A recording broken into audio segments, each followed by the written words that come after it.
Selamat pagi Bapak Akbar.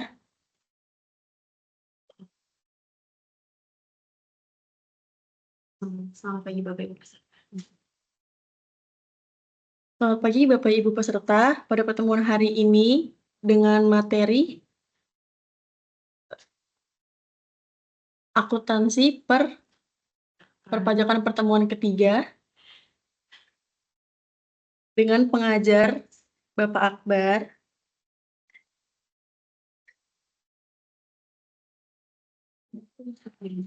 Baik, pertemuan hari ini Bapak Ibu seperti yang sudah disampaikan sama Mbak Lia, yang akan menggantikan saya nanti di minggu besok dan minggu-minggu setelahnya. Hari ini dengan materi akuntansi perpajakan pertemuan ketiga dengan pengajaran yang sama, Bapak Adri Dali Akbar. Bagi Bapak Ibu peserta, silakan presensi terlebih dahulu pada fitur MS Team ya, dengan mengetik kata hadir beserta nama lengkap pesertanya. Dan Pak Akbar, apakah sudah siap untuk dimulai pada pertemuan hari ini, Bapak? Tes, tes.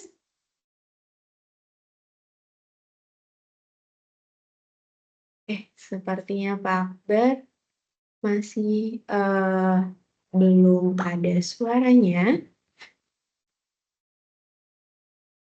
Baik, kita tunggu Pak Akbar ada suaranya dahulu ya Bapak Ibu ya. Sepertinya ada kendala.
Tes.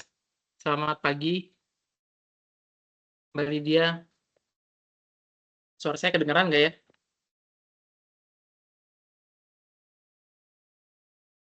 Halo? Kedengeran, Pak. Kedengeran. Pagi, Pak. Terdengar Oh ya, Pak kedengeran Akbar. ya? Oh, Sudah siap. terdengar Bapak. Baik, Pak. Yang sudah join sudah 20 orang nih, Pak. Sepertinya sudah banyak ya, Pak ya. Jadi saya persilahkan untuk dimulai pembelajarannya. Siap. Terima kasih Mbak Lydia. Selamat pagi teman-teman.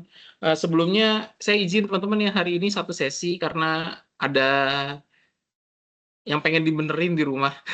Ada yang mau datang jam 10:30 nanti. Jadi izin hari ini satu sesi ya, yang harusnya 2 sesi, terus minggu nanti yang harusnya satu sesi jadi 2 sesi. Saya izin untuk menggeser sesinya, kira-kira gitu. Em,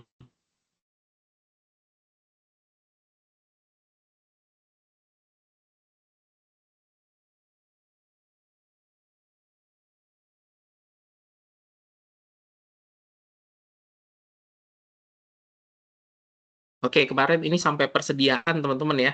Hari ini kita coba bahas penyusutan dan bunga pinjaman kalau sempat. Kira-kira gitu ya. Izin, bentar.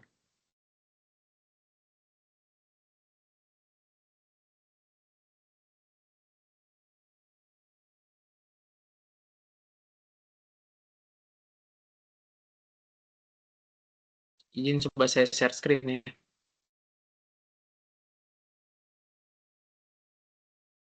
Nah, jadi yang pertama dulu kalau kita ngomongin persediaan, itu secara perpajakan harusnya kita mengacu ke Peraturan Menteri Keuangan Nomor 72 Tahun 2023. Gitu ya. Berdasarkan Peraturan Menteri Keuangan Nomor 72 Tahun 2023, biasanya kalau saya nyari ada ininya ya. Saya belum pernah nyobain ini nih. Tapi biasanya saya nyari pakai ini. Terus ada ini ya, masuk Cortex, kira-kira gitu ya. Nah, berdasarkan PMK 72, persediaan itu dibagi menjadi 4 kelompok. Nah, ini teman-teman mungkin sudah pelajarin di PPH Badan ya. Tapi dasar dari apa yang teman-teman pelajarin di PPH Badan adalah PMK ini. PMK 72 tahun 2023. Kira-kira gitu ya. Nah, kalau dia masuk kelompok 1, maka penyusutannya 4 tahun. Kalau dia masuk kelompok 2, maka penyusutannya 8 tahun. Kalau dia masuk kelompok 3, 16. Dan kalau kelompok 4, 20 tahun. Untuk bangunan sendiri, bangunan permanen 20 tahun, bangunan tidak permanen 10 tahun. Nah, saya suka bilang kalau kita beli aset, maka kita secara perpajakan, minimal kita ngelihat ini ya, lampirannya.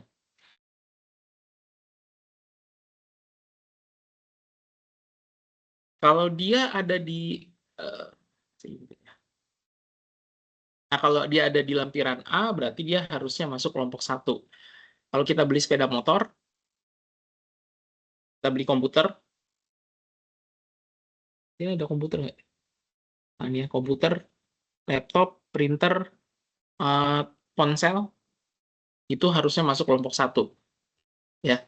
Kalau kita beli mobil, nah itu masuk di bagian B ya. Mobil masuk kelompok 2. Kira-kira gitu. Ada nggak mobil yang bisa masuk kelompok 1? Ada mobil yang bisa masuk kelompok 1. Tapi mobil untuk angkutan umum.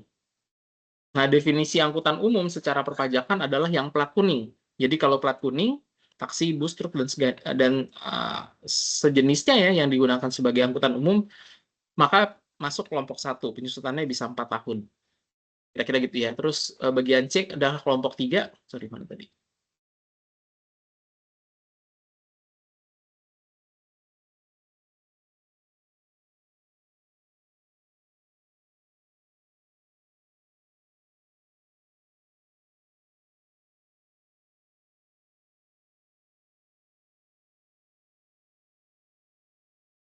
Terus bagian D-nya kelompok 4. Nah, kelompok 4 cuma ada 2. Konstruksi sama transportasi dan pergudangan. Ini masa manfaatnya 20 tahun. Kira-kira gitu ya. Jadi sekali lagi kalau misalnya kita beli aset, Nah, penentuan masuk kelompok 1, 2, 3, 4 atau penyusutannya 25%, 12,5%, 6,25% sama 5% kalau dia pakai garis lurus, atau kalau dia pakai saldo menurun 50, 25, 12,5, 10, itu tergantung lampiran Peraturan Menteri Keuangan nomor 72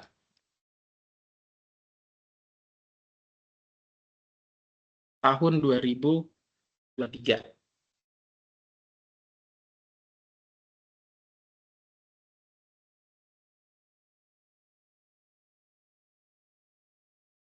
Kira-kira gitu ya. Nah, lebih lanjut lagi tentang penyusutan atau masalah aset ya. Tentang penyusutan atau masalah aset, saat dimulainya penyusutan,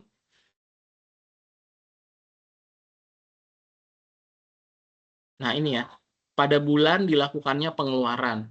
Jadi kalau kita ngomongin perpajakan, kita nggak ngelihat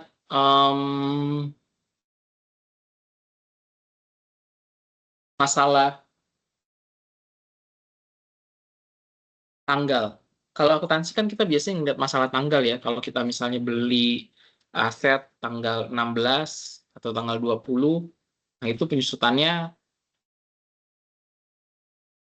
biasanya kita geser ke bulan berikutnya.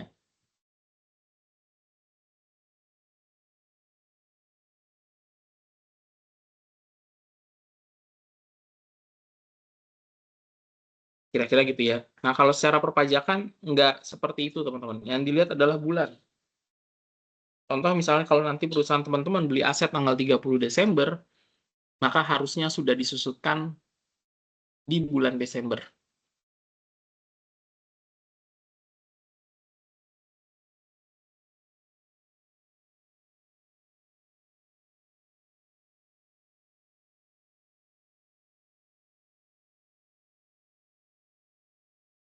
Kira-kira gitu ya. Jadi harusnya sudah disusutkan di bulan Desember,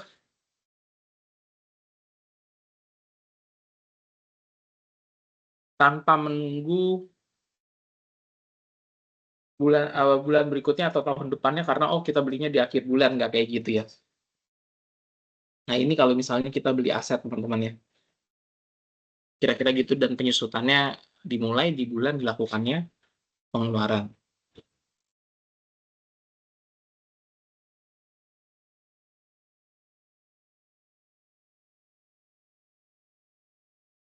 Untuk barang yang masih dalam proses pengerjaan, maka penyusutannya harusnya dimulai di selesainya pengerjaan. Kira-kira gitu ya. Untuk harta berwujud yang belum pernah digunakan atau belum menghasilkan,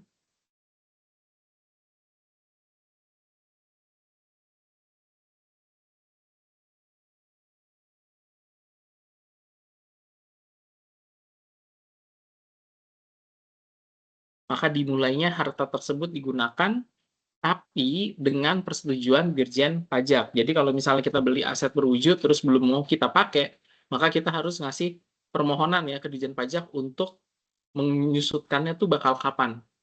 Kira-kira gitu ya. Nah, kira-kira gitu untuk permulaan penyusutan ya. Terus berikutnya lagi yang sedikit berubah di PMK 72 adalah penyusutan harta berwujud berupa bangunan. Jadi kalau bangunan normalnya tadi ya ada 20 tahun dan 10 tahun. 10 tahun untuk bangunan tidak permanen, 20 tahun untuk bangunan permanen. Tapi ada klausulnya lagi, teman-teman. Jadi wajib pajak khusus untuk penyusutan, wajib pajak dapat menggunakan masa manfaat yang sebenarnya berdasarkan pembukuan wajib pajak. Maksudnya gimana, Pak Akbar? Maksudnya kalau misalnya kita beli aset, terus menurut kita aset itu masa manfaatnya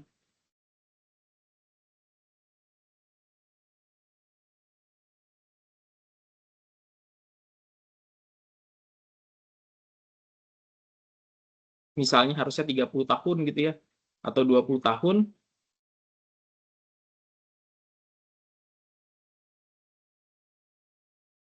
kalau 20 tahun udah normal ya, 30 tahun atau 40 tahun, maka kita boleh menyusutkan masa manfaat aset tersebut sebesar 20 tahun atau 30 tahun, 30 tahun atau 40 tahun, kira-kira gitu ya.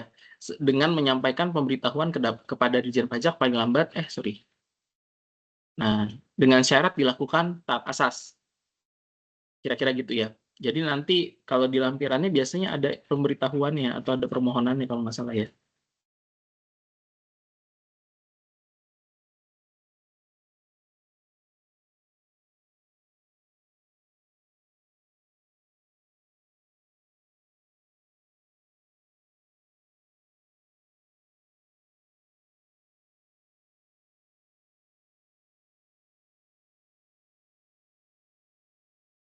Nah ini ya, ada pemberitahuannya. Pak, bangunan saya masa manfaatnya berapa lama? Kira-kira gitu ya. Jadi nanti kita bisa menyusutkan sesuai dengan masa manfaatnya.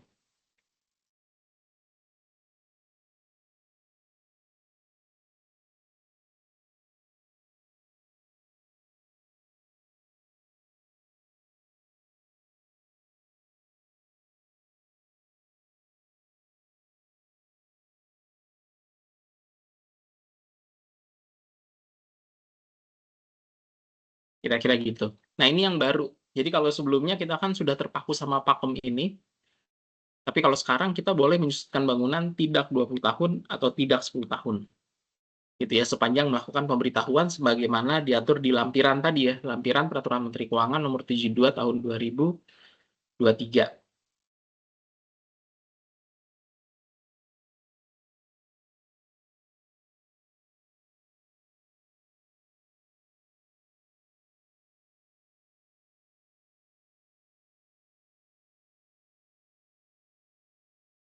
Kira-kira gitu. Dan yang paling terakhir, kalau misalnya kita membeli aset, terus asetnya nggak ada di lampiran 1, 2, 3,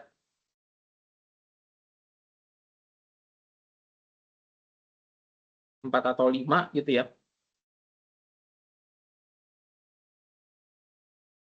Nggak sampai 5. Sampai 4 doang ya. Nah, misalnya kita beli aset, terus asetnya kita susutkan sesuai dengan lampiran 1, 2, atau 3, kira-kira gitu. Terus kita beli nih, terus ternyata dia nggak ada di kelompok 1, nggak ada di kelompok 2, nggak ada di kelompok 3, nggak ada di kelompok 4. Nah, di sini di pasal 4 Peraturan Menteri Keuangan bilang kalau kita beli aset dan aset itu nggak ada di kelompok 1, 2, 3, 4, maka untuk keperluan penyusutan wajib pajak dapat menggunakan masa manfaat dalam kelompok 3. Jadi kalau kita beli aset, terus aset tersebut nggak ada di kelompok 1, 2, 3, atau 4, maka aset tersebut harusnya kita masukin ke kelompok 3.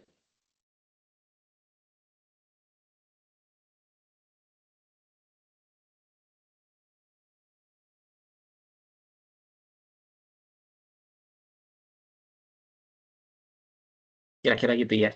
Boleh nggak kita nggak pakai kelompok 3? Boleh, tapi harus ada lampirannya lagi ya. Kita harus mengajukan permohonan. Nah, permohonannya ada di sini ya.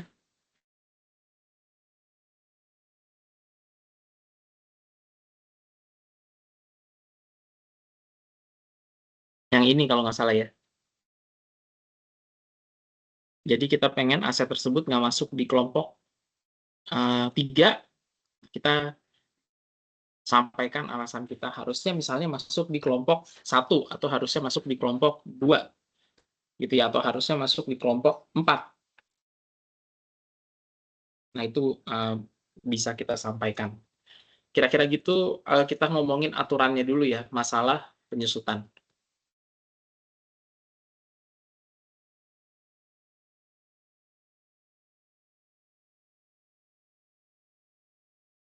Oke? Masalah penyusutan ya. Sampai sini ada pertanyaan?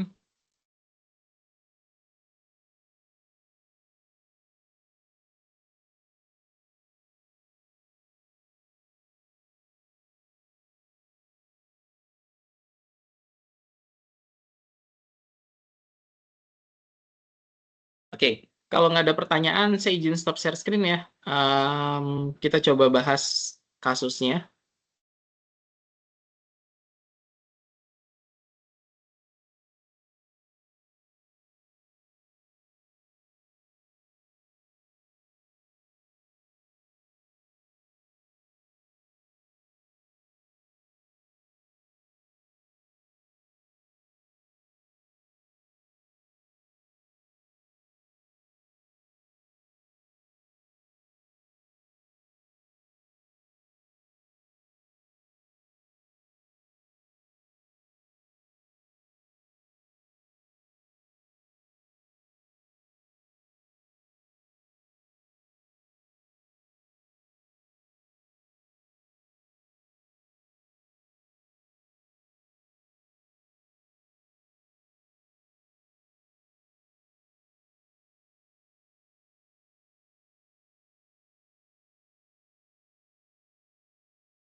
Nah, di soal ini ada penyusutan ya. Penyusutan saya pikir sih teman-teman pasti sudah pernah.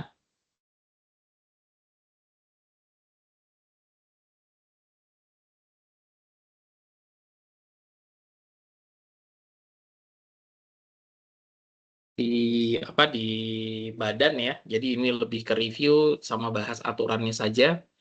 Nah, kalau misalnya dari kasusnya, ini perusahaan ada peralatan toko ya. Saya langsung bahas kasus aja ya.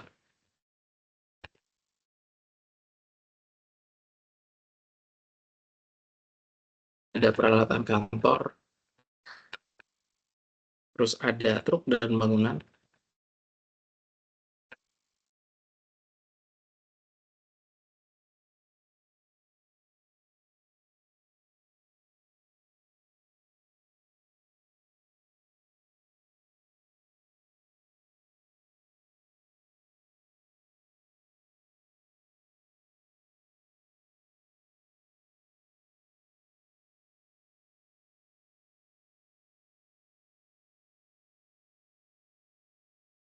Ini secara komersial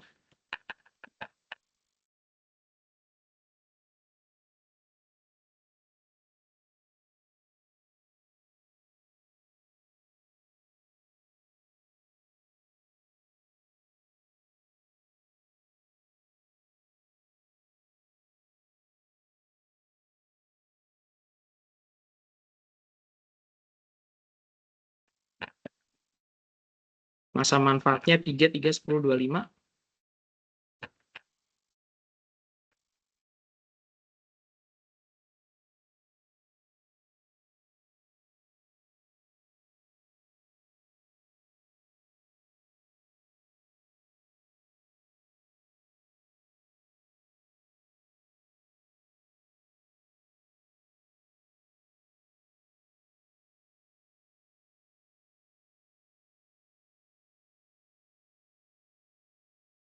Jadi penyusutannya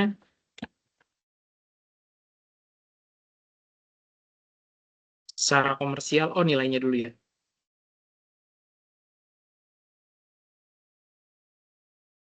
Nilai buku ya.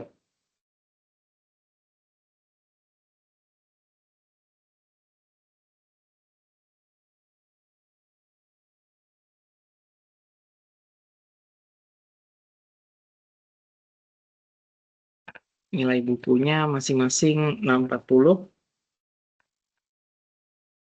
720, 480,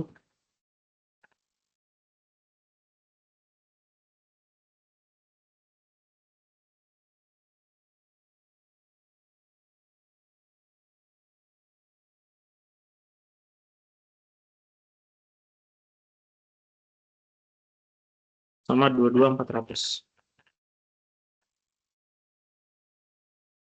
Oke. Secara perpajakan penyusutan kita menggunakan ada dua ya. Kalau secara perpajakan ada garis lurus dan saldo menurun. Nah, itu kalau kita ngomongin penyusutan secara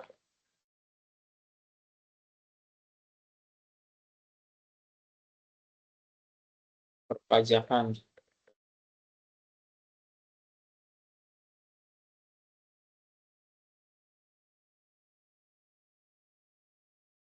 Kira-kira gitu ya. Kalau secara akuntansi mungkin ada banyak variasinya ya.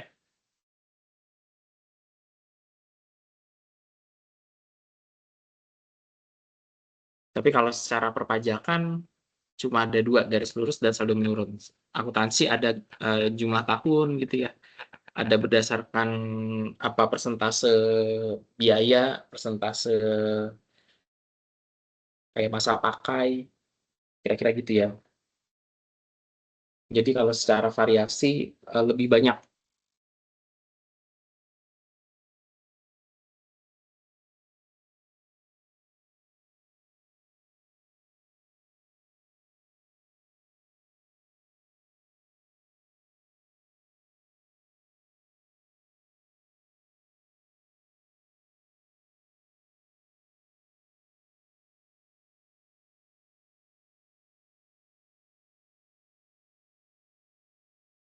Kira-kira gitu ya.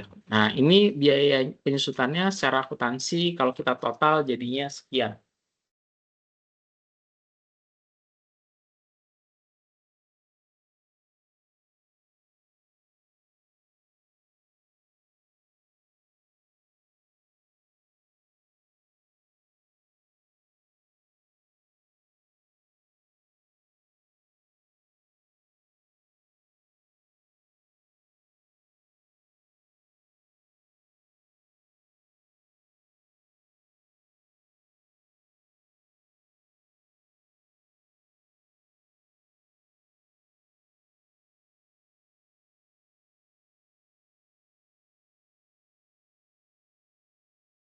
Oke, sorry sebentar ya teman-teman.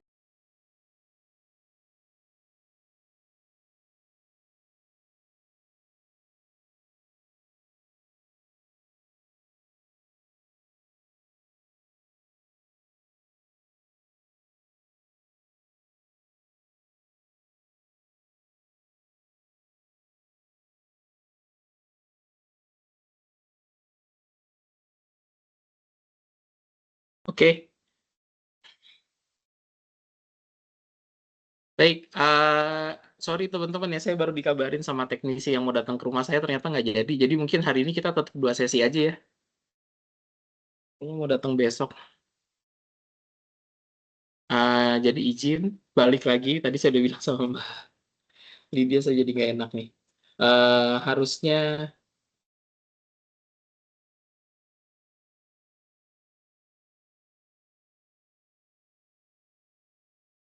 itu ya, harusnya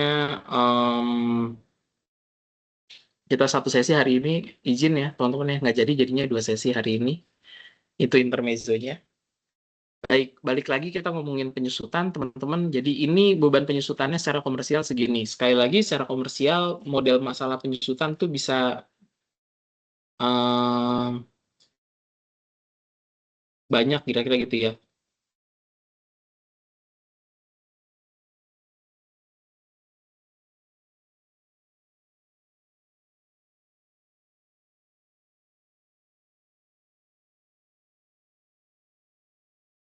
Ada garis lurus, ada saldo menurun, ada sum of year, jumlah tahun gitu ya.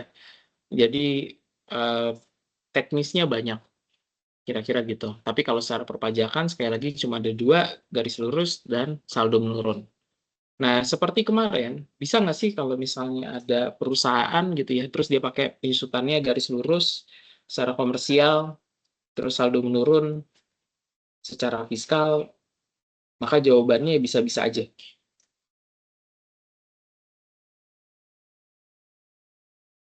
Kira-kira gitu ya.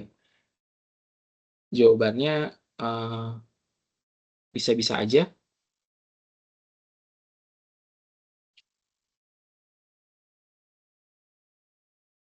Perusahaan menggunakan metode yang berbeda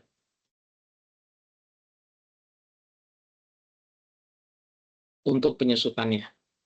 Kira-kira gitu ya.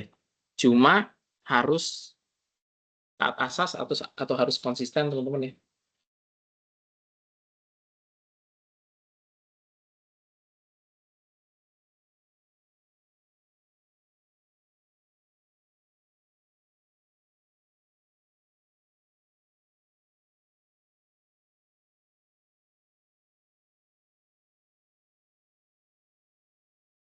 Jadi nggak boleh berubah-berubah.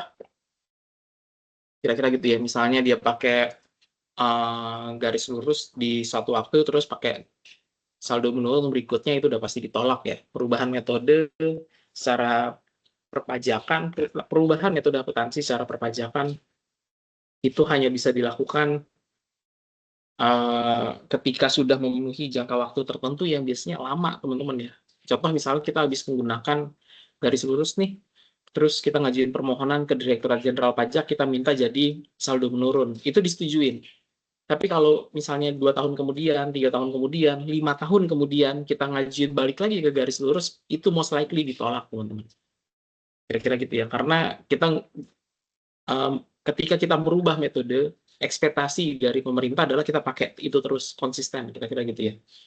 Konsisten dalam waktu yang lama. Jadi kalau misalnya kita ngajuin perubahan metode, biasanya kalau belum 10 tahun, biasanya saya bilang biasanya ditolak ya teman-teman ya.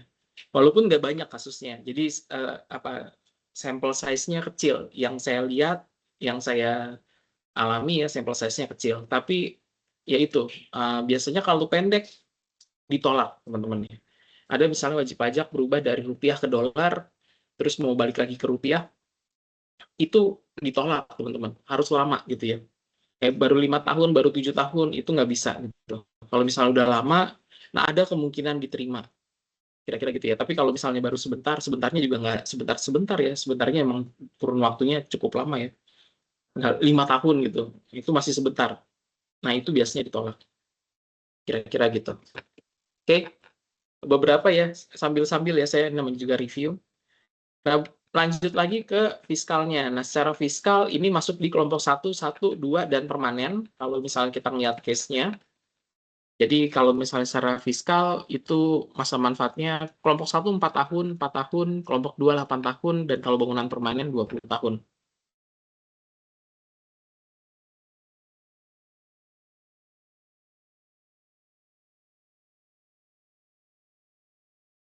Sehingga beban penyusutannya secara fiskal itu akan menjadi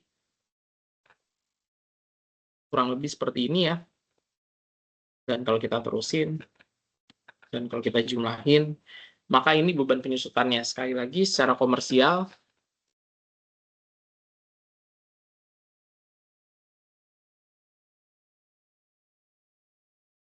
secara fiskal,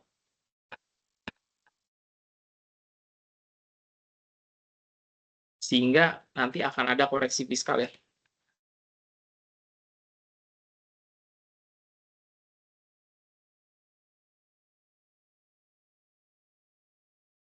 Di tengah-tengahnya. Nah, sekali lagi ini koreksinya beda waktu. Gitu ya.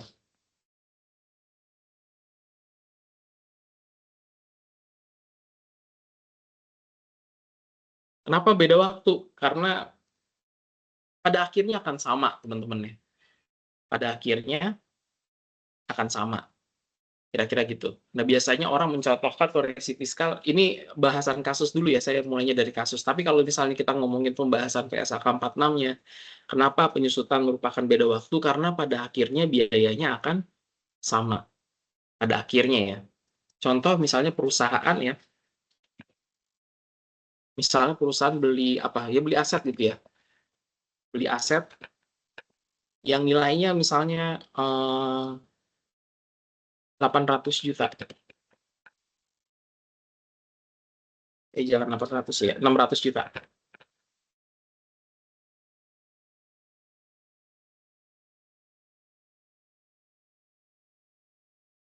Nah, terus misalnya secara komersial,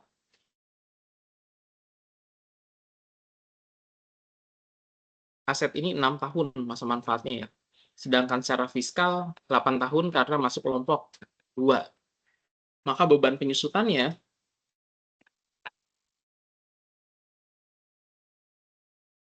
kira-kira gitu ya untuk tahun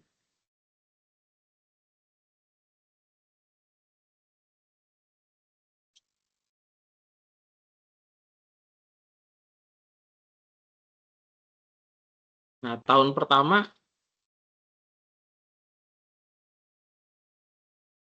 sampai tahun ke-6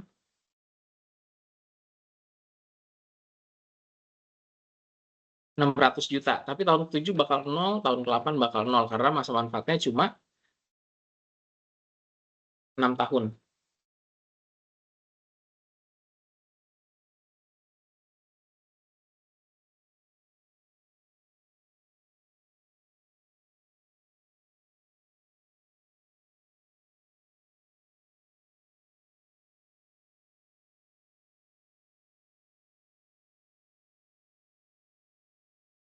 Kira-kira gitu ya. Kalau dia penyusutan 8 tahun secara fiskal, maka biayanya per tahun 75 juta, tapi penyusutannya sampai 8 tahun. Jadi di tahun pertama akan ada koreksi fiskal nih dari 100 ke 75, koreksinya positif gitu ya. Kayak ini juga kayaknya koreksinya positif. Oh, ini koreksinya negatif, teman-teman, sorry ya.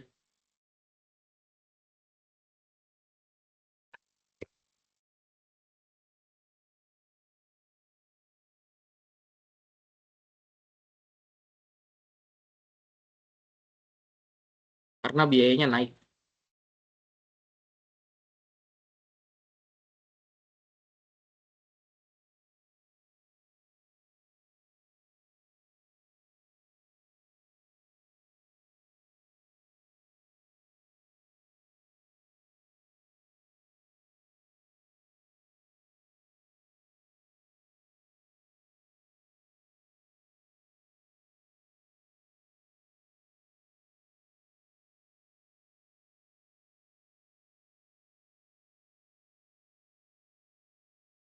Kira-kira gitu ya. Nah, ini di tahun pertama kok biayanya turun ya, jadi koreksinya positif. Tahun kedua sampai tahun ke-6 koreksinya positif semua. Nanti di tahun ke-7 koreksinya bakal jadi negatif, teman-teman. Nah, kayak gini ya. Ini contohnya. Jadi kenapa penyusutan biasanya suka dicontohin sebagai koreksi fiskal. Kenapa ketika menjelaskan PSAK 46 biasanya penyusutan yang dicontohin, karena sama seperti yang tadi ya, yang kemarin saya contohin terkait dengan penurunan nilai persediaan. Ini ya,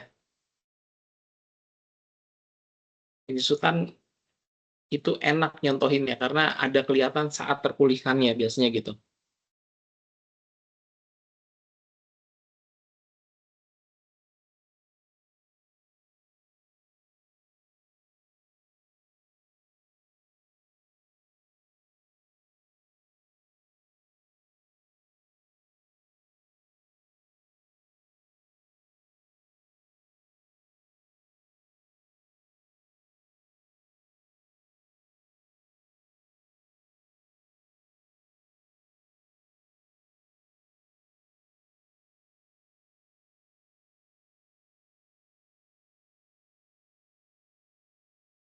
Kira-kira gitu ya. Jadi ini kelihatan nih, oh, tahun pertama sampai tahun ke-6 koreksinya positif dan akan terpulihkan di tahun ke-7 dan tahun ke-8.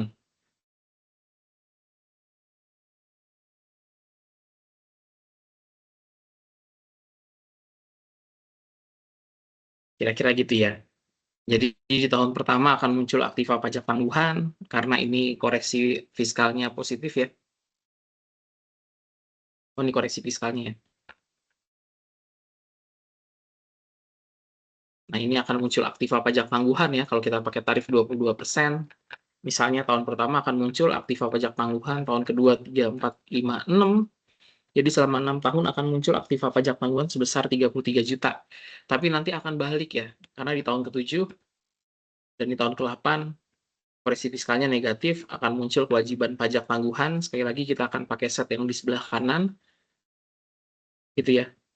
Beban pajak tangguhannya dikredit, munculnya kewajiban pajak tangguhan.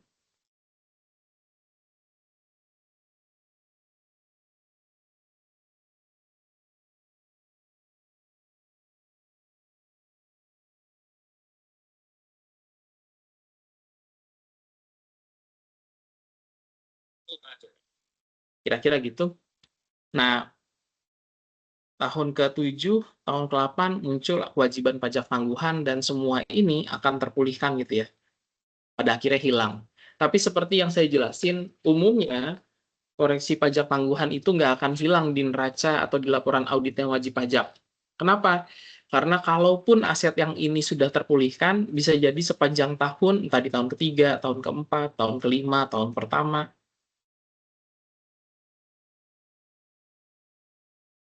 itu perusahaan beli aset lagi.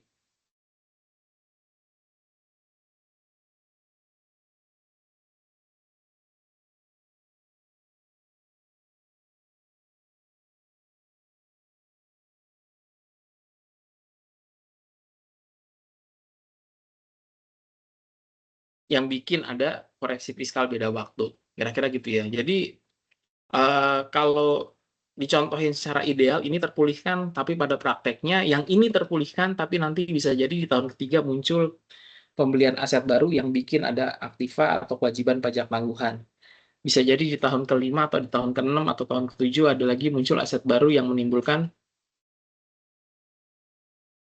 aktiva atau kewajiban pajak tangguhan. Jadi kalau secara laporan keuangan itu nggak kelihatan kapan terpulihkannya.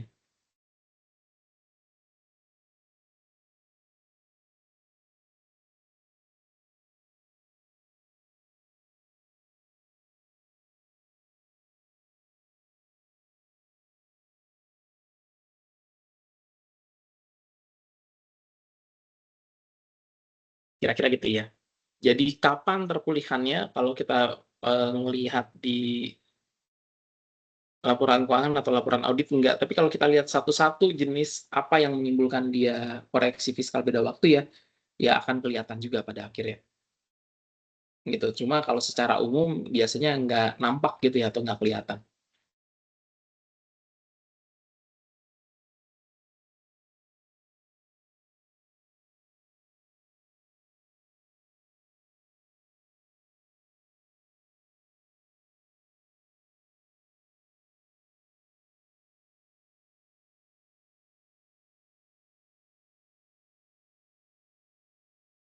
Oke, sampai sini ada pertanyaan?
Oke,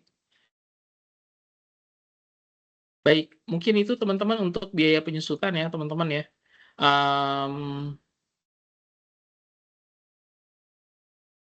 Atau terkait masalah aset tetap. Sekali lagi, apa yang dibahas terkait aset tetap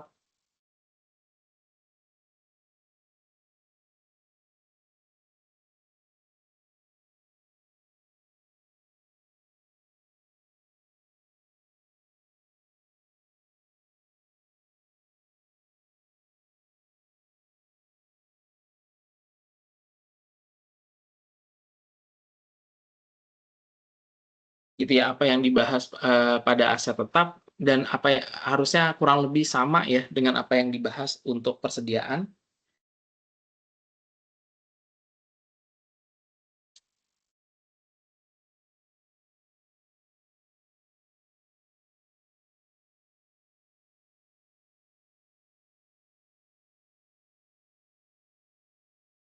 Masalah penurunan aset itu juga sama ya, masih berlaku bahwa penurunan aset atau impairment of asset tidak diakui.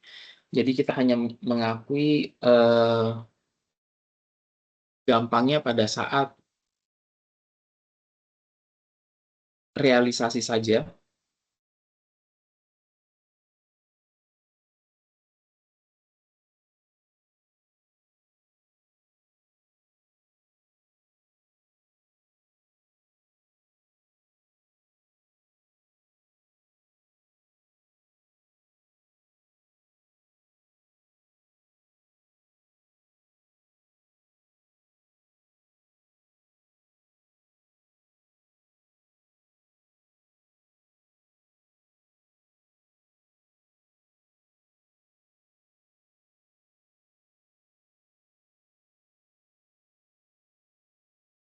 Kira-kira gitu ya.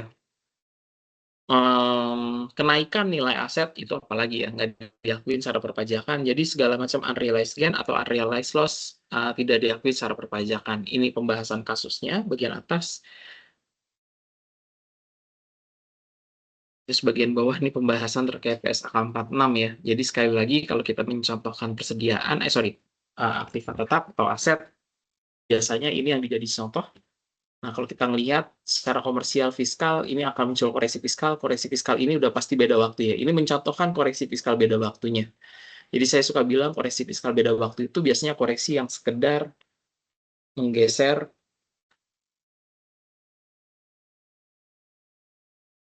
biaya atau sekedar menggeser laba.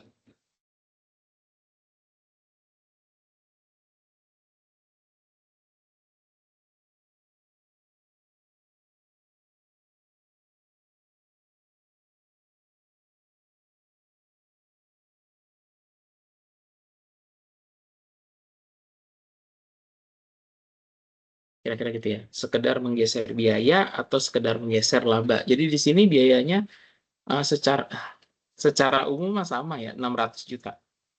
Komersial 600 juta, fiskalnya 600 juta juga. Cuma bedanya di berapa lama dibiayakan gitu ya. Jangka waktu pembiayaan nih, bedanya di situ.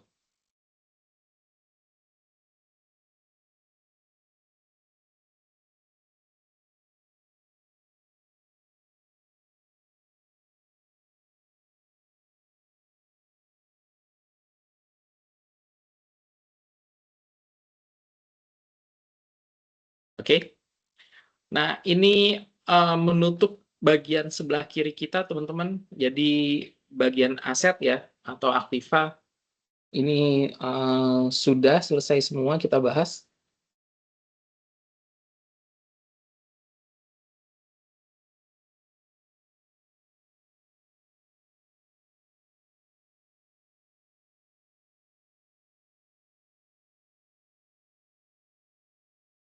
Sekarang kita akan geser ke sebelah kanan bagian pasifa. Nah, atau yang pertama, bunga pinjaman. Jadi pasifa ini sebenarnya kalau kita ngomongin pinjaman, koreksi fiskalnya nggak ada yang beda tetap. Nggak ada yang beda waktu, teman-teman ya. Bukan nggak ada yang beda waktu, umumnya beda tetap. Kira-kira gitu ya, umumnya beda tetap. Terkait dengan koreksi fiskal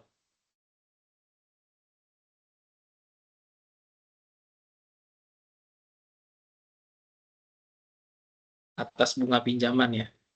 Umumnya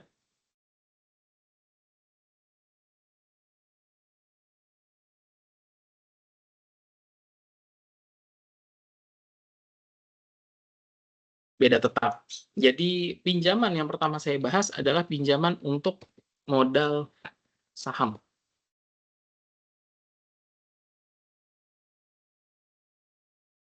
Contohnya misalnya PTA mau investasi, mau beli saham, mau akuisisi gitu ya. Nuansanya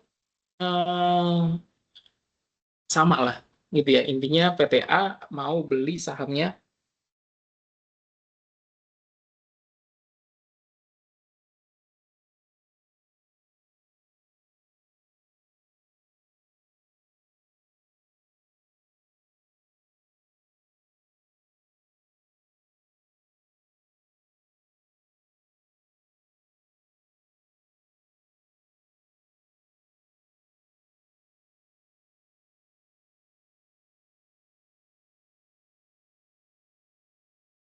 PTA mau beli sahamnya PTB dengan berbagai model ya. Nah, ini sama. Tapi ternyata PTA untuk melakukan tindakan korporasi ini, untuk melakukan tindakan korporasi tersebut, PTA kurang dananya.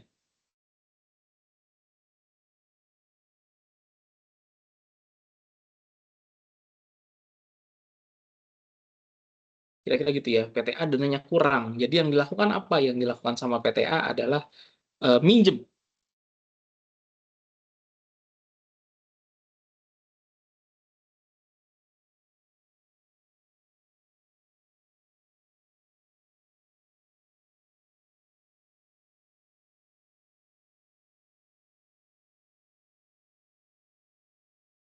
Minjem ke bank.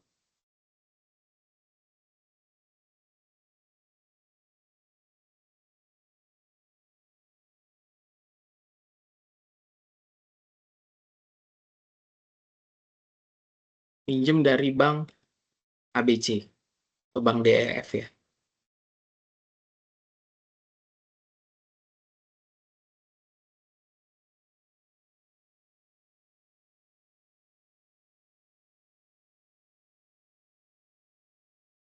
Maka ketika ini terjadi, yang pertama bunga pinjaman yang muncul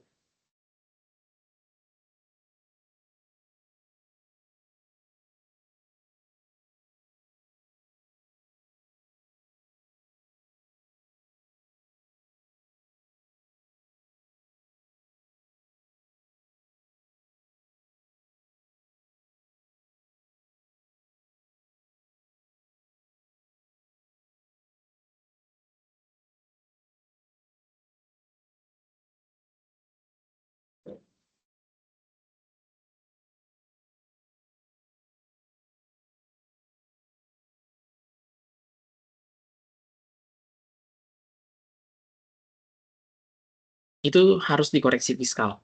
Jadi kalau di sini ada bunga pinjaman, ini bunga pinjamannya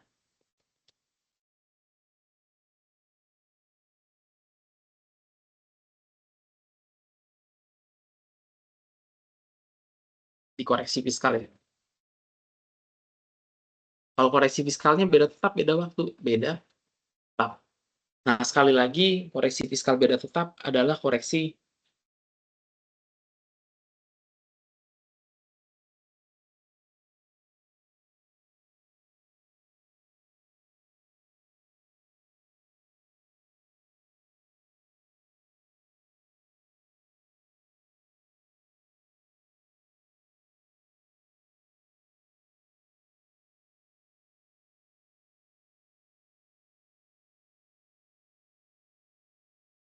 yang mempengaruhi akun neraca. Yang akan mempengaruhi akun koreksi di masa yang akan datang atau dipengaruhi koreksi di masa lampau. Nah, saya bilang umumnya koreksi-koreksi yang mempengaruhi akun neraca gitu ya. Nah, mesti dibedain antara mempengaruhi atau mungkin penekanannya lebih ke teman-teman mesti paham mempengaruhinya gitu ya. Jadi kalau ditanya ketika bunga pinjaman, contoh misalnya kalau penyusutan kita koreksi, maka ini akan berdampak pada berapa akumulasi penyusutan yang diakuin secara perpajakan. Jadi dalam tanda kutip neraca fiskal. Kalau concernnya di neraca fiskal ya.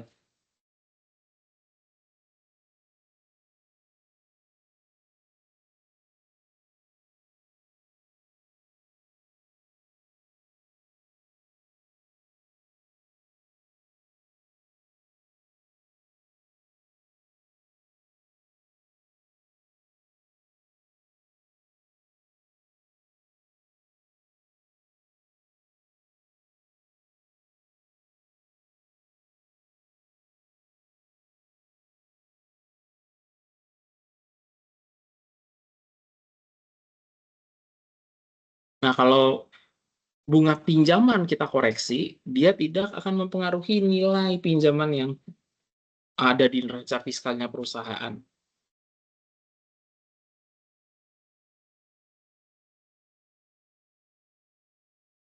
Kira-kira gitu ya, berapa nilai bunga pinjaman yang ada di neraca fiskal perusahaan, itu nggak terdampak sama sekali.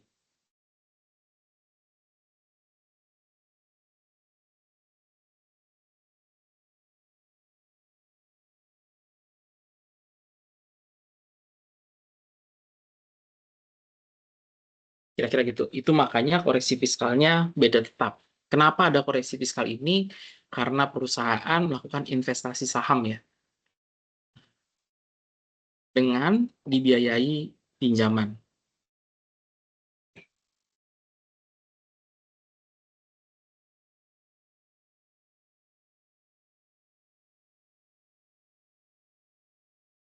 Investasi saham yang dibiayai pinjaman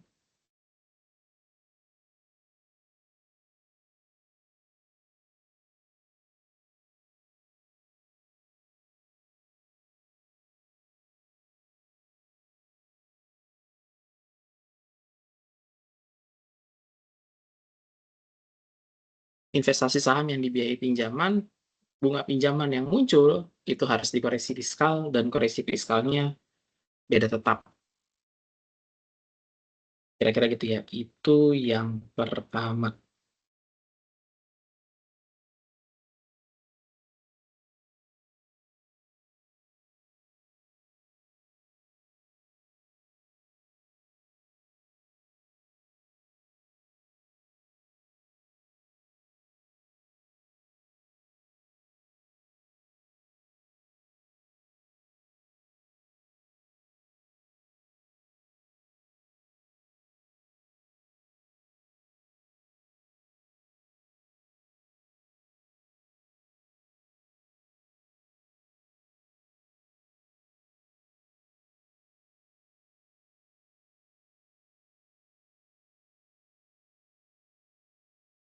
Oke. Bunga pinjaman yang kedua kurang lebih mirip ya, cuma ini untuk pembangunan gedung.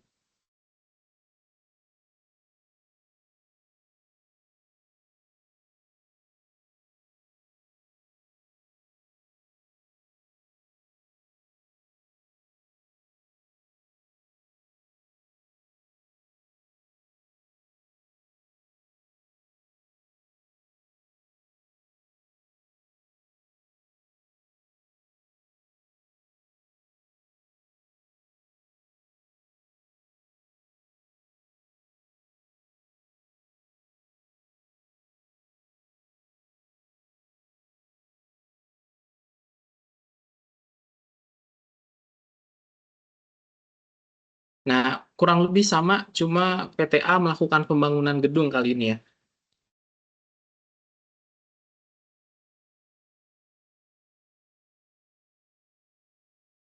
Kira-kira gitu. PTA melakukan pembangunan gedung yang dibiayai dari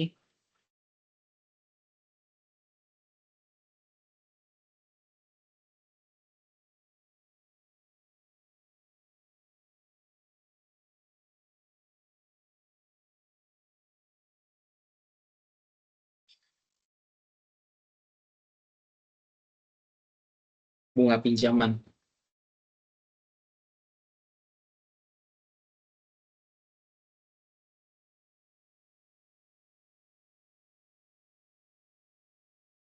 Kira-kira gitu. Nah, bunga pinjaman yang muncul dikoreksi fiskal, tapi bukan karena alasan yang itu ya.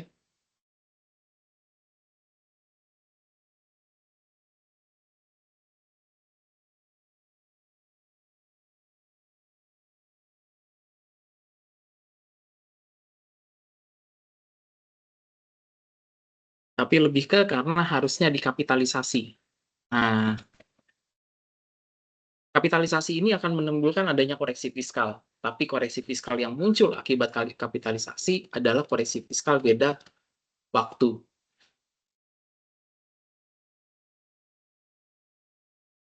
Beda dengan yang di atas, perusahaan minjem terus untuk investasi saham, karena kalau minjem untuk investasi saham, dan kemudian PTB bagiin dividen ke PTA, maka dividen yang muncul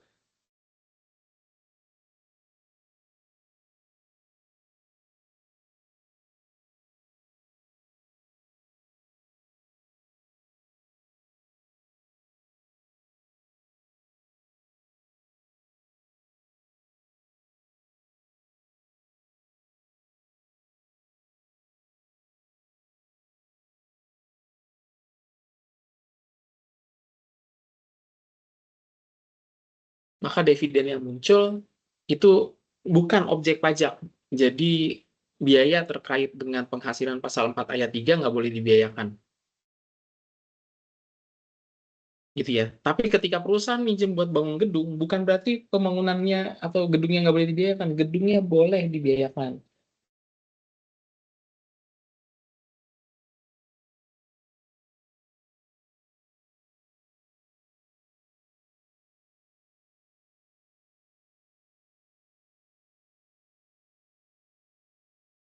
Cuma harus lewat mekanisme penyusutan. Gitu ya. Makanya nama koreksinya, makanya saya tulisnya dikapitalisasi. Kenapa dikapitalisasi? Karena nggak boleh langsung dibiayakan. Kira-kira gitu ya. Nggak boleh langsung Dibiayakan boleh, tapi harus dalam bentuk penyusutan. Contoh, misalnya PT ABC bangun gedungnya, di sini aja, ini udah ada. Pembangunan gedungnya misalnya nilainya 40 miliar, gitu ya. Terus pinjaman dari bank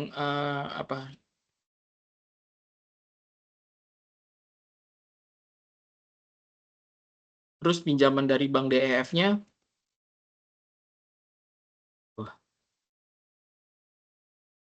misalnya 30 M gitu ya.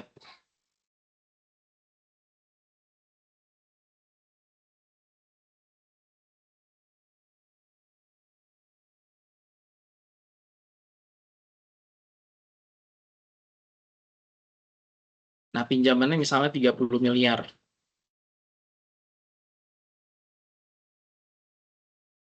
Kira-kira gitu.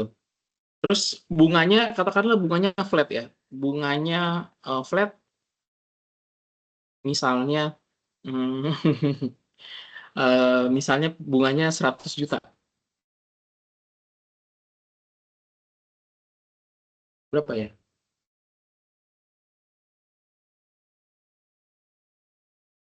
Nah, misalnya bunganya 200 juta deh.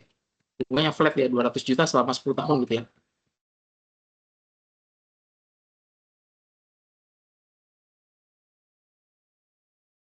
Ya, saya nggak terlalu hafal teman-teman.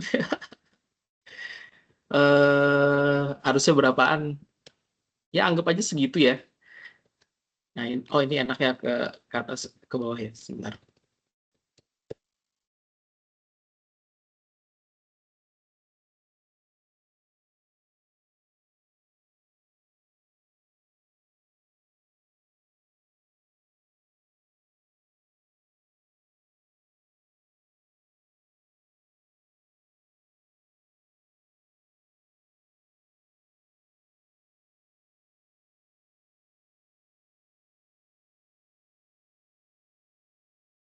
Gimana sih?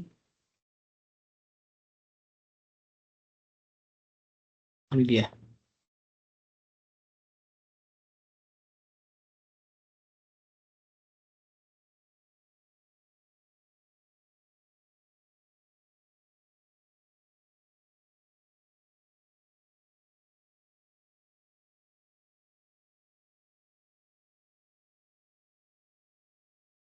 Ya udahlah.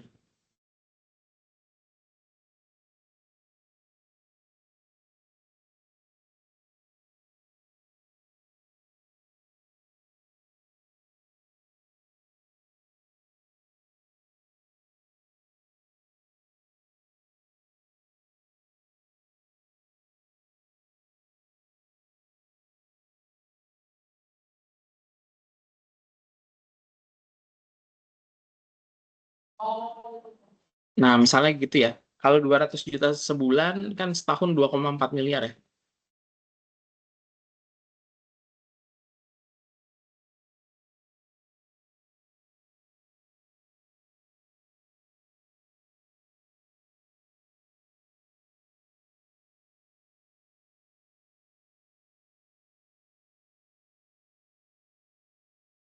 Oke. Nah, salah satu hal tentang kapitalisasi, secara perpajakan kapitalisasi dilakukan hanya selama proses pembangunan. Jadi kalau misalnya ini proses pembangunannya di sini ya, di proses pembangunannya misalnya 2 tahun,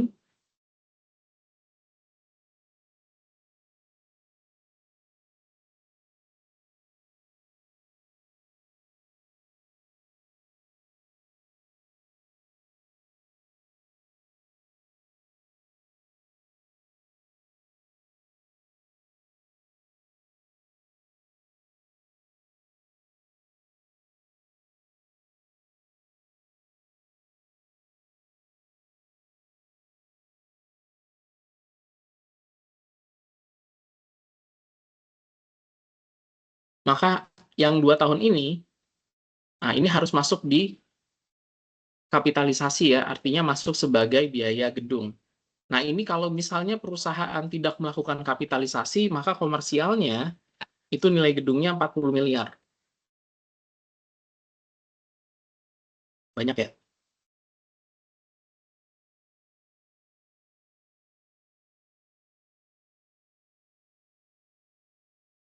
Fiskalnya tapi karena harus dikapitalisasi, maka nilai gedungnya 40 miliar ditambah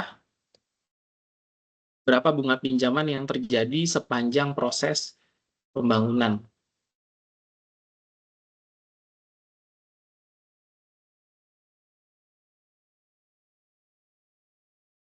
Kira-kira gitu. Nah, ini kelihatan ya, ada beda nilainya, kira-kira gitu. Perbedaan ini akan menimbulkan adanya perbedaan biaya penyusutan. Koreksi fiskalnya sekali lagi beda waktu karena koreksinya bukan terkait bunga pinjaman, tapi lebih ke terkait berapa penyusutan seharusnya. Nah, sekali lagi ini terjadi ketika perusahaan melakukan pembangunan gedung ya. Dengan konsep yang sama, termasuk biaya perbaikan dan pemeliharaan, teman-teman. Nah, biaya perbaikan dan pemeliharaan itu harusnya dikapitalisasi. Jadi menambah ke nilai ya. Jadi nanti ini konsepnya sih harusnya balik lagi ke PMK 72 tahun 2023. Jadi ini coba saya share.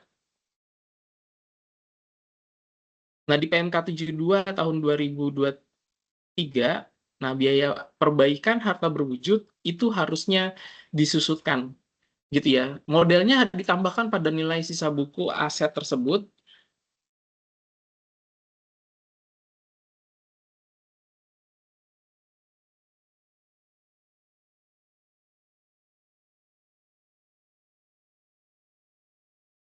Kira-kira gitu ya. Terus penyusutannya sesuai dengan sisa masa manfaat ditambah tambahan masa manfaat akibat perbaikan. Kira-kira gitu ya. Nah, di sini kita bisa melihat dalam perbaikan tersebut dipertanyakan gitu ya, apakah menambah masa manfaat atau tidak.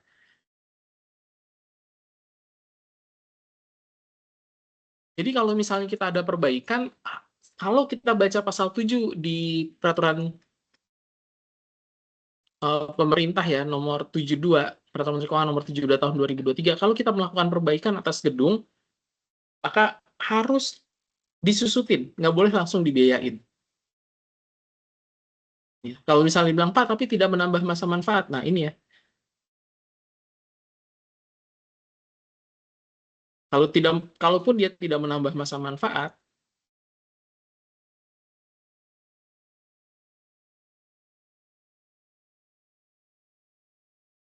ya maka biaya penyusutannya sesuai dengan sisa masa manfaat. Kalau dia menambah masa manfaat, maka berapa tambahan masa manfaat tersebut, kira-kira gitu ya.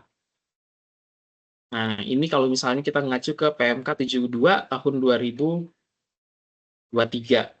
Jadi, balik lagi, bisa jadi akan ada koreksi fiskal karena kapitalisasi tersebut ya. Kapitalisasi apa tuh? Ketika ada biaya, yang biayanya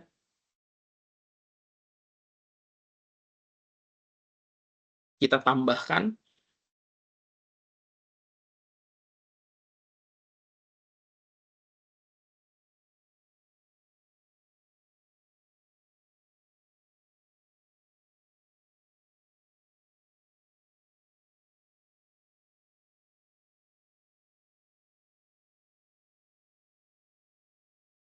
ya. Ketika ada biaya, yang biayanya kita tambahkan ke nilai aset yang kita miliki. Kira-kira gitu ya. Itu gampangnya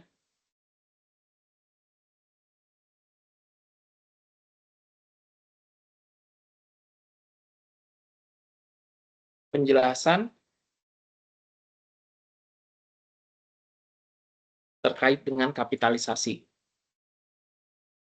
Kira-kira gitu ya. Sekali lagi, kalau perusahaan ada pembangunan gedung atau perbaikan, harusnya dikapitalisasi ya. Di sini saya contohin pembangunan gedung karena contoh yang pengen saya angkat adalah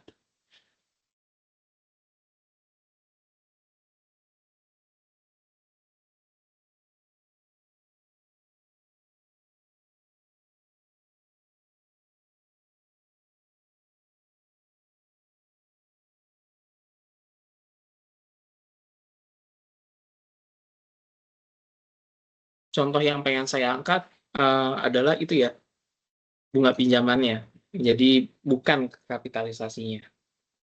Oke, sampai sini ada pertanyaan?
Baik, kalau nggak ada pertanyaan ya,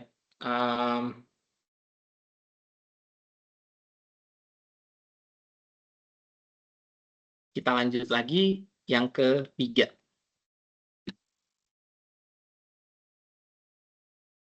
Nah, ini deposito ya. Jadi sesuai dengan judulnya. Kalau misalnya perusahaan kita beli barang,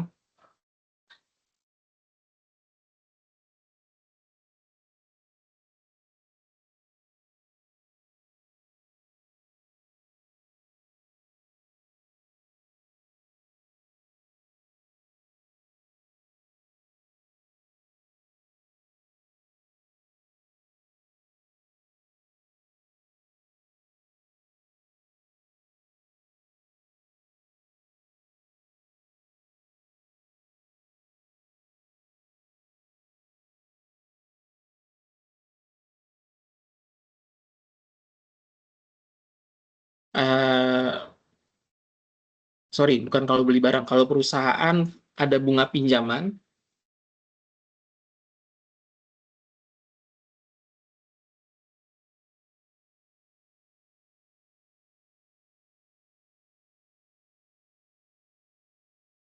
dan di saat yang bersamaan ada deposito,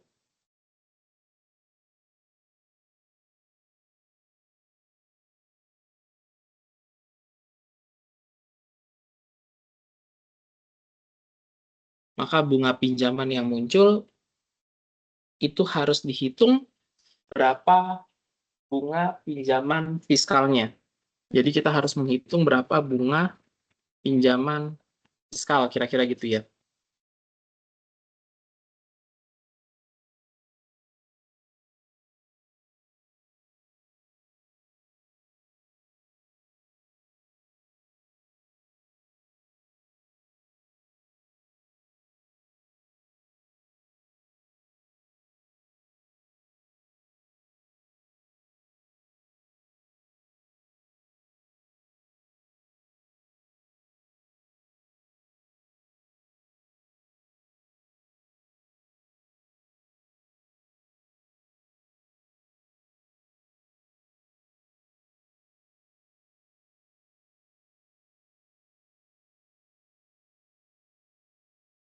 Nah, bunga pinjaman fiskal ini dapatnya dari rata-rata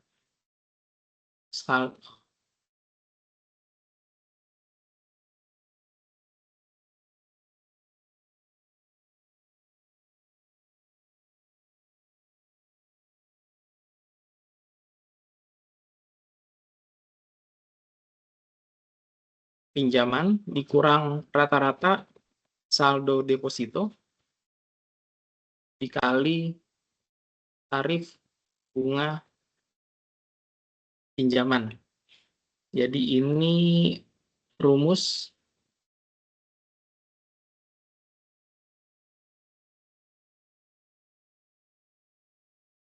yang harus digunakan ya.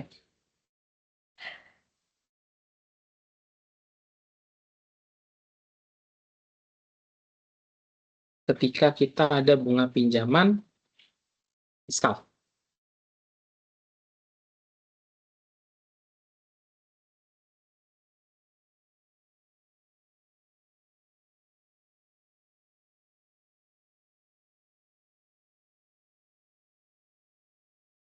Kira-kira gitu ya. Nah, contohnya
Nah, ini contohnya ya teman-teman ya.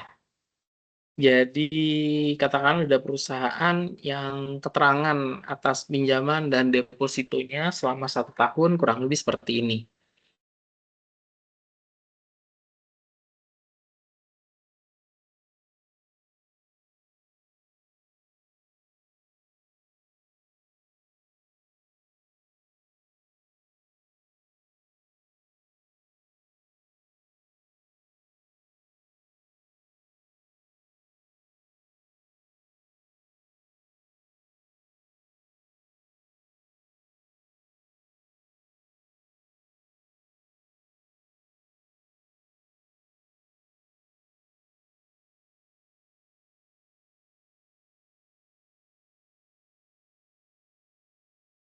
Kira-kira gitu. Nah, maka kita harus menghitung berapa rata-rata eh, saldo pinjamannya gitu ya. Kira-kira gitu. Kita mesti menghitung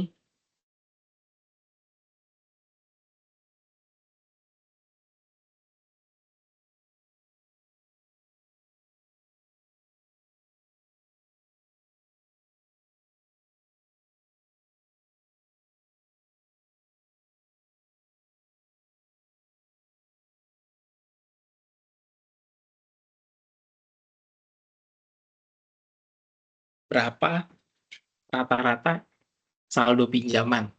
Jadi pinjamannya ada 4 ya. Satu 400 juta. Nah, ini ada selama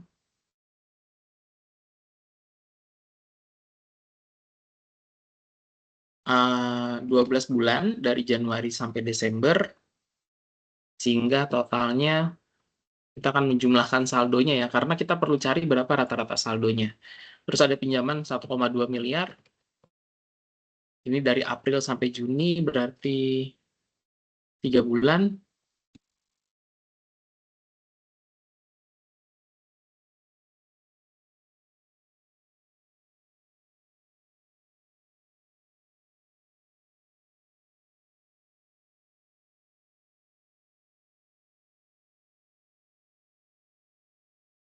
Terus berikutnya lagi 4 miliar dari Oktober sampai Desember, berarti 3 bulan, saldonya sekian.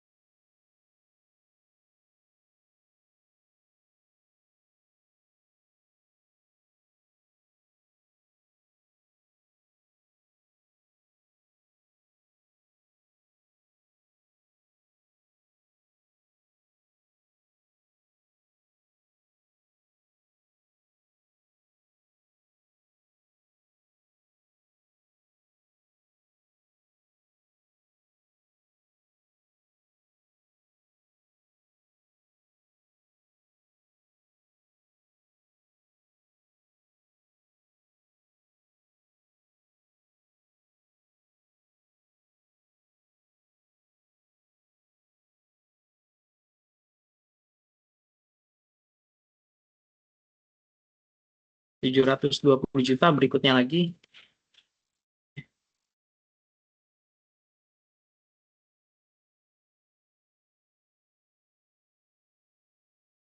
1 bulan.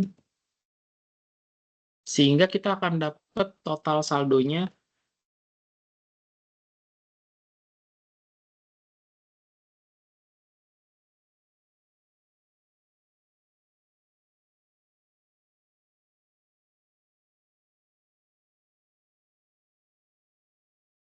segitu. Segitu berapa, Pak? Segitu ya. Kita akan mendapati total saldonya sebesar 21 sampai 20.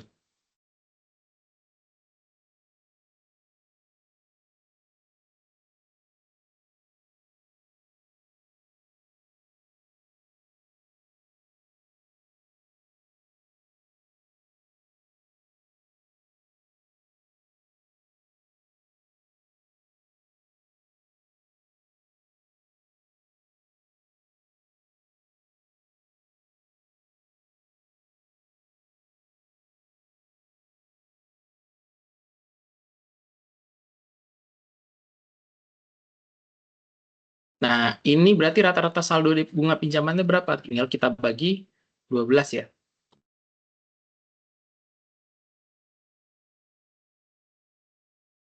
Jadi sekali lagi 12 bulan.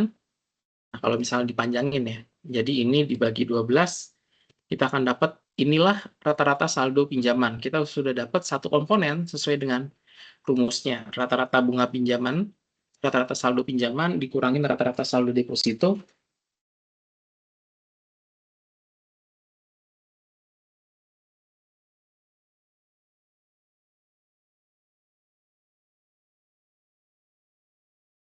dikali tarif bunga pinjaman. Jadi kalau ini ngomongin pinjaman, di bawahnya kita akan coba buat untuk deposito ya.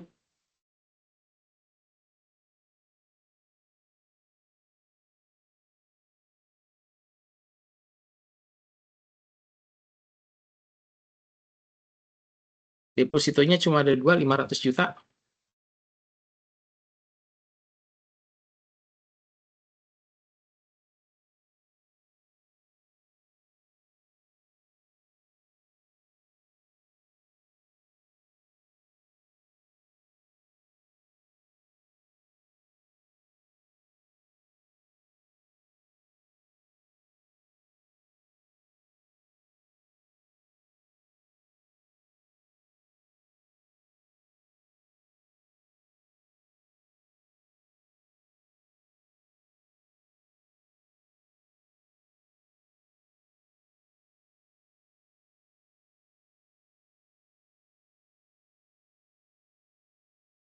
Ini pinjamannya 12 bulan sama 1,2 miliar.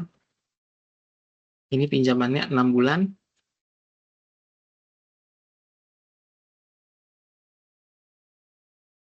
Jadi kalau dijumlahin sekian, dan kalau dirata-ratakan,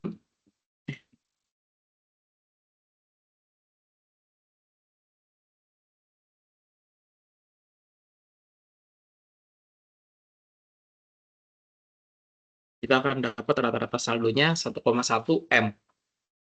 Ya, nah sekali lagi kita akan menggunakan rumus ini ya teman-teman ya. Rata-rata saldo pinjaman dikali rata-rata saldo deposito dikurang rata-rata deposito terus dikali tarif bunga pinjaman. Maka dari situ bisa kita simpulkan bunga pinjaman fiskalnya itu dapat dari rata-rata saldo pinjaman dikurang rata-rata saldo deposito dikali tarif bunga pinjaman yang 12%. Sorry, ini harus pakai dalam kurung ya.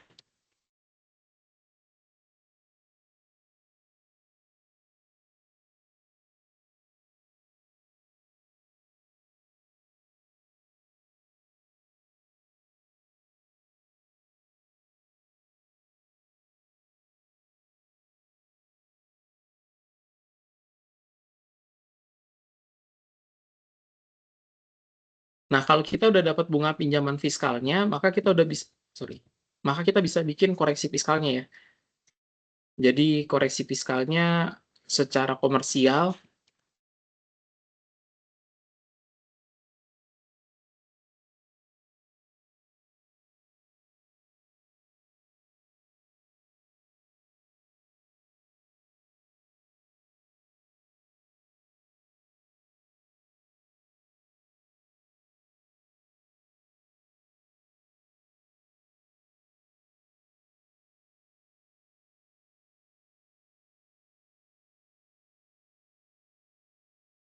bunga pinjamannya ada di sini 211.200.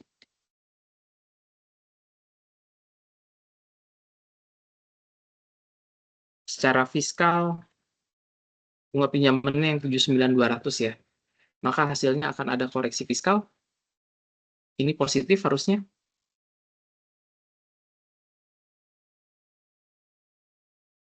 Sebesar 132 juta. Kalau ditanya koreksi fiskalnya beda tetap, beda waktu, Pak. Beda tetap. Nah, ini kita balik lagi ke koreksi beda tetap ya. Ini topik ketiga kita, teman-teman.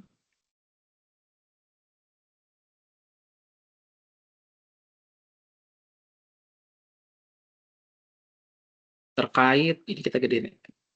terkait bunga pinjaman ya, di mana pada saat ada pinjaman, ada deposito juga. Kira-kira gitu ya. Oke, sampai sini ada pertanyaan?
Kalau nggak ada, tadi saya sudah share ke Mbak Lydia, teman-teman ya. Em,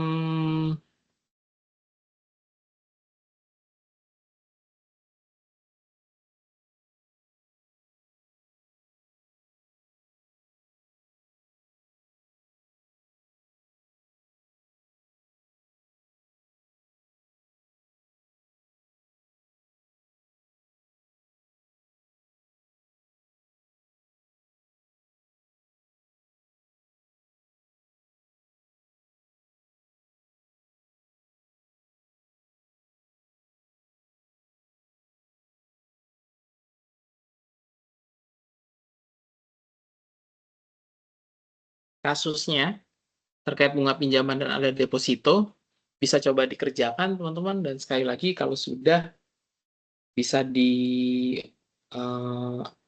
upload gitu ya,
Oke, sekali lagi tadi saya sudah share ke Mbak Lydia ya, untuk bisa coba teman-teman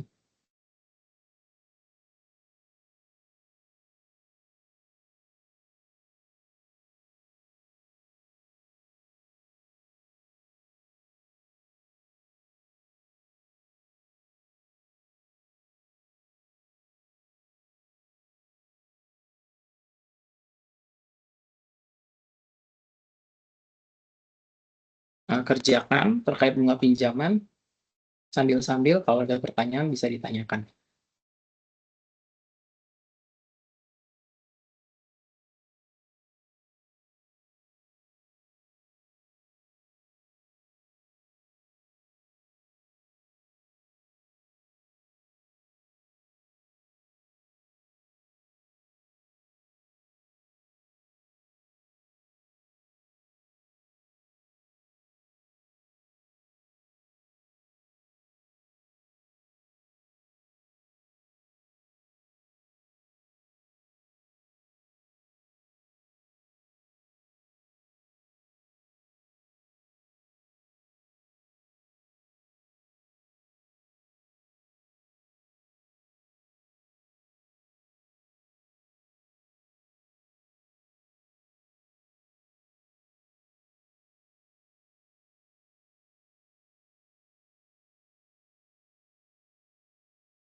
Baik, ini coba saya bahas ya. Ini jawabannya.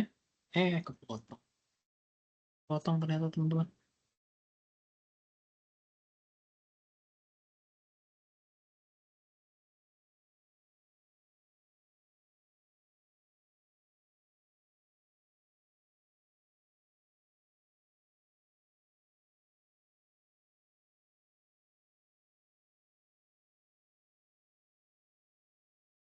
Ini jawaban atas kasus yang diberikan tadi ya. Ada yang sudah masukin. Kira-kira seperti ini teman-teman. Mungkin itu dulu ya teman-teman ya. Kita istirahat. Nanti kita sambung lagi habis ini. Masih di pinjaman kita akan beralih ke DER. Kira-kira gitu ya. Tapi sementara istirahat dulu ya. Terima kasih.